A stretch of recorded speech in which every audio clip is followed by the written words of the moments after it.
नमस्कार दोस्तों, आपका हमारे YouTube चैनल में स्वागत है।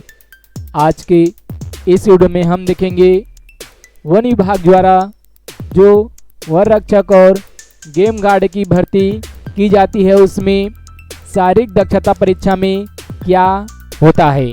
इसमें 4 चरण का फिजिकल होता है और 1 चरण का पैदल चाल होता है। हम पूरी डिटेल इस वीडियो में जानेंगे कि वन सेवा में जो वन रक्षक पद है इनके लिए जो भर्ती नियम बनाए गए हैं उसके अनुसार इसमें फिजिकल की क्या प्रक्रिया रहती है। यहाँ आप देखेंगे तो वन सेवा भर्ती नियम 2012 के अनुसार जो शारीरिक अर्हताएं निर्धारित की गई है उसके अनुसार हम इस वीडियो में पूरी जानकारी जानेंगे। यह जो वन रक्षक और गेम गार्ड की वैकेंसी निकाली जाती है इनमें 12वीं पास मांगा जाता है। 12वीं पास अभ्यर्थी इनके लिए आवेदन करते हैं। यहाँ आप देखेंगे तो मान्यता प्राप्त मंडल से हायर सेकेंडरी परीक्षा उत्तीर्ण किए होने चाहिए। यदि आप 12वीं पास है तो आप इसमें जो फिजिकल दी गई है उनके अनुसार तैयारी कर सकते हैं। आने वाले समय में वन रक्षक और गेम गार्ड के पदों पर भर्ती की जाएगी जिनके लिए फिजिकल की जानकारी बहुत ही ज़रूरी होती है। आप यहाँ शारीरिक माप के बारे में भी देख सकते हैं। हालांकि जो वैकेंसी जारी की जाती है उसके समय ये सारी जानकारियाँ भी दी जाती है। सबसे पहले हम पैदल चाल को जान लेते हैं। यहाँ बताया गया है पैदल चाल में जो कि आवश्यक होता है, अनिवार्य होता है। यहाँ बताया गया है पुरुषों के लिए 25 किलोमीटर 4 घंटे में पूर्ण करना होता है, ये पैदल चाल है। और महिलाओं को 14 किलोमीटर 4 घंटे में पूरा करना होता है, ये पैदल चाल है। इसके बाद हम जानेंगे कि इनके लिए जो 4 चरणों की फिजिकल प्रक्रिया रहती है वो क्या होता है। फिजिकल में वही कैंडिडेट भाग लेते हैं जो मेरिट लिस्ट में 1/15 गुना में आते हैं और समय के अनुसार इसमें परिवर्तन भी किए जाते हैं। आने वाले समय में हो सकता है मेरिट लिस्ट के आधार पर न होकर इनके लिए एग्ज़ाम कराया जाए और जो एग्ज़ाम में पास होंगे वो फिजिकल दिलाएंगे या जो फिजिकल में पास होंगे वो लिखित परीक्षा दिलाएंगे। समय के अनुसार इसमें नियम भर्ती में चेंजेस किए जाते हैं। आज के इस वीडियो में हम जो शारीरिक दक्षता परीक्षा 2012 में बनाए गए हैं उनके अनुसार इसमें जानेंगे। यहाँ बताया गया है वन रक्षक और गेम गार्ड के लिए शारीरिक दक्षता परीक्षा कुल 60 अंकों की होगी और इसमें निम्नलिखित प्रतिस्पर्धाएं शामिल होगी। इसमें 4 तरह की प्रतिस्पर्धाएं होंगी और टोटल 60 अंक का प्रतिस्पर्धाएं होगी जो कि प्रत्येक प्रतिस्पर्धा 15 अंक का होगा। इसमें अंकों का भी विभाजन होगा और कितने बार प्रयास किए जा सकते हैं वो भी यहाँ बताया गया है। इसमें जानकारी दी गई है कि 200 मीटर की दौड़ 15 अंक का होगा। इसी तरह 800 मीटर की दौड़ 15 अंक का होगा, लंबी कूद 15 अंक का और गोला फेंक 15 अंक का होगा। इस तरह से कुल 4 प्रतिस्पर्धाएं इसमें होगी। आगे यहाँ बताया गया है कि प्रतिस्पर्धाएं जो होगी उसमें अंकों का वितरण यहाँ किया गया है। आप देखेंगे तो इस कॉलम में पूरे अंक को बांटा गया है और यहाँ पुरुषों का दिया गया है और इसमें महिलाओं का दिया गया है। आप देखेंगे तो 200 मीटर दौड़ के लिए केवल एक ही प्रयास होगा, एक बार ही दौड़ में चांस दिए जाएंगे और इसमें बताया गया है कि 30 सेकंड से ज़्यादा समय पर इसमें कोई अंक नहीं दिए जाएंगे पुरुषों को और महिलाओं को 34.50 सेकंड से अधिक समय पर कोई अंक नहीं दिए जाएंगे। इसमें पुरुषों को पूरे 15 अंक प्राप्त करने के लिए 24.50 सेकंड से कम समय में 200 मीटर की दौड़ पूरी करने होंगे, तभी उन्हें 15 अंक प्राप्त होगा। इसी तरह से इसमें और अंकों का विभाजन किया गया है, आप स्क्रीन पर देख सकते हैं।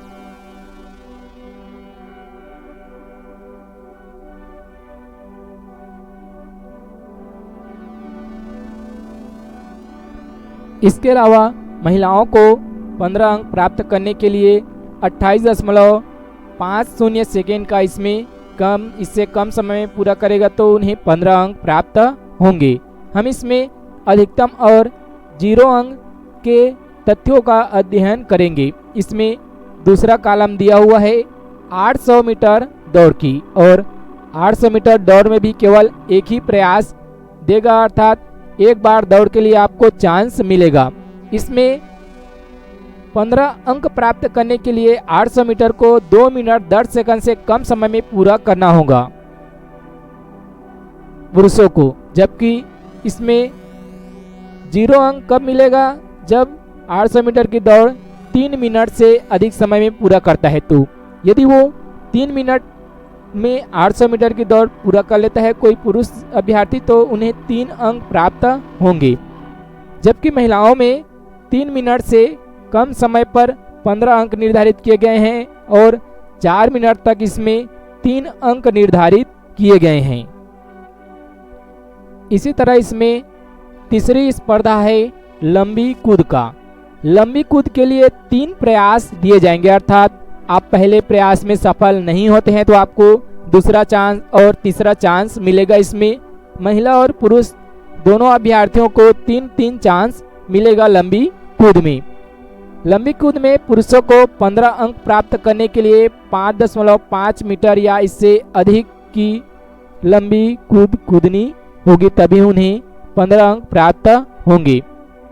पुरुषों को 3.75 मीटर यदि वो लंबी कूद कूदते हैं तो उन्हें 3 अंक प्राप्त होंगे। इससे कम की लंबी कूद कूदने पर 0 अंक इसमें निर्धारित किए गए हैं, और इस तरह से इसमें अंकों का विभाजन 12, 9 अंक, 6 अंक में और किया गया है, अर्थात 15 अंक को 3 के गुणज में 5 भागों में बांटा गया है। और महिला और पुरुष में दोनों में इसी तरह से 3 के गुणज में लंबी कूद, गोला फेंक और 800 मीटर की दौड़ और 200 मीटर की दौड़ को 3 के गुणज में बांटा गया है। लंबी कूद में महिलाओं को 15 अंक प्राप्त करने के लिए 4.25 मीटर या इससे अधिक की लंबी दूरी को कूदने होंगे, जबकि न्यूनतम 3 अंक प्राप्त करने के लिए 2.5 मीटर तक की लंबी दूरी कूदनी होगी महिलाओं को। जो महिला कैंडिडेट होंगे वररक्षक और गेम गार्ड के लिए उनको। इसी तरह इसमें आगे दिया हुआ है गोला फेंक। गोला फेंक भी 3 प्रयास दिए जाएंगे। गोला में पहले में सफल नहीं होते तो दूसरे बार, और दूसरे में नहीं तो तीसरे बार 3 बार चांस मिलेगा। 3 बार के बाद इसमें और चांस नहीं मिलेगा। इसमें ही बताया गया है कि गोला का वजन कितना होगा।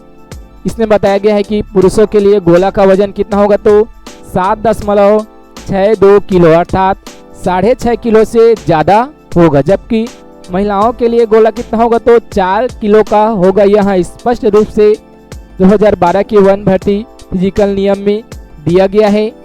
गोला फेंक में पूरे 15 अंक प्राप्त करने के लिए 9 मीटर लंबा अर्थात 9 मीटर दूर गोला को सीधे फेंकने होंगे। जहां पर गोला गिरता है वहीं से 9 मीटर की दूरी मापी जाती है। इसी तरह से 12 अंक प्राप्त करने के लिए 8 मीटर और 9 अंक प्राप्त करने के लिए पुरुषों को 7 मीटर और 6 अंक प्राप्त करने के लिए 6 मीटर, 3 अंक प्राप्त करने के लिए 5 मीटर की दूरी इसमें पुरुषों के लिए निर्धारित की गई है, और ये 5 चरण होते हैं। यहाँ बताया गया है महिलाओं के लिए 15 अंक प्राप्त करने के लिए 8 मीटर, 1 मीटर कम रखा गया है। सभी में आप देखेंगे तो महिलाओं को अधिकतम अंक प्राप्त करने के लिए 8 मीटर और न्यूनतम 3 अंक प्राप्त करने के लिए 4 मीटर यहाँ निर्धारित की गई है। आप ध्यान देंगे नीचे यहाँ पढ़ेंगे तो अभ्यर्थियों को उपरोक्त समस्त प्रतिस्पर्धाओं में भाग लेना अनिवार्य है। इसके कहने का मतलब यह है कि आप मान लो 200 मीटर की दौड़ में सफल नहीं होते हैं, आप 3 अंक पाते हैं या 0 अंक भी पाते हैं या आप 15 पाते हैं तो और अच्छी बात है। 0 भी पाते हैं तो आप अगली प्रतिस्पर्धा में भाग ले सकते हैं। ध्यान देंगे आप 800 मीटर की दौड़ में भाग लेंगे, लंबी कूद में भाग लेंगे और गोला फेंक में भी भाग लेंगे। चाहे कोई एक प्रतिस्पर्धाओं में आप 0 अंक भी पाएं तो आपको चारों प्रतिस्पर्धाओं में भाग लेने होंगे। उसके बाद जो फाइनली आपका जो अंक बनेगा उसके आधार पर आपका चयन होगा। यहाँ आगे बताया गया है कि उपरोक्त सभी प्रतिस्पर्धा हेतु अभ्यर्थियों को ऊपर दर्शित अनुसार ही अवसर प्रदान किए जाएंगे। अर्थात जो एक प्रयास यहाँ दिया गया है 200 मीटर की दौड़ में, 800 मीटर की दौड़ में भी एक प्रयास और लंबी कूद में 3 प्रयास, जबकि गोला फेंक में 3 प्रयास दिए गए हैं। यही अवसर प्रदान किए जाएंगे। इसके अलावा यहाँ बताया गया है कि शारीरिक दक्षता परीक्षा सूर्योदय से सूर्यास्त के मध्य पर्याप्त रोशनी में की जाएगी। रातें और कृत्रिम प्रकाश में यह नहीं लिए जाएंगे फिजिकल की प्रक्रिया। इसके अलावा इसमें बोनस भी दिए जाते हैं। आप देखेंगे तो 10 अंक का बोनस मिलता है। और कहाँ कहाँ मिलता है तो एनसीसी के सी सर्टिफिकेट का, न्यूनतम बी ग्रेड का प्रमाण पत्रधारी, राष्ट्रीय स्तर पर खेल कूद होता है तो यहाँ और दिया गया है। आप देखेंगे तो हमने देखा छत्तीसगढ़ वन विभाग द्वारा जो